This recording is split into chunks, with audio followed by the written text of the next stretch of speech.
Nú erum við stödd í Indlandi. Rosna og Jolina þurftu að sjá sig sjálfar þegar þær voru börn. Mamma mín dó þegar ég var 13 ára.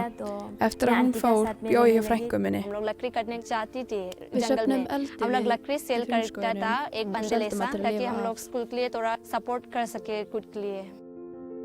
Eina afþreying þeirra var fótbolti, en þær máttu ekki vera með. Strákarnir sögðu að við gætum ekki spila fótbolta og myndum meiða okkur. Strákarnir leyfðu okkur ekki að spila fótbolta. Við áttum heldur enga peninga til að kaupa okkar eigin fótbolta. Við ákváðum að búa til fótbolta úr plasti og spila í garðinum okkar. Þær fengu tækifæri til að spila fótbolta sem breytti lífið þeirra. Þær höfðu ástríðu og urðu brátt mjög góðar. Fótboltinn gaf okkur sjálfstraust til að takast á við heiminn. Áður fyrr óttumst við jafnvel að fara borð í rútu og tala við fólk fyrir utan þorpið okkar. Nú getum við gert hvað sem er. Fótboltinn hefur breytt líf okkar að eilífu.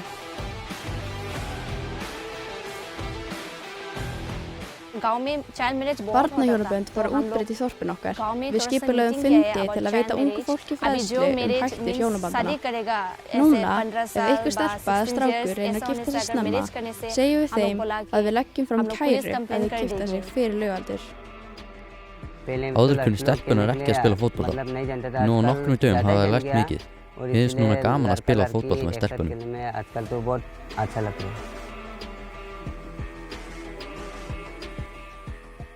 Ég vera frægasti leikmaður Indlands, þjálfa önnur börn í fótbolta og veita þeim tækifæri.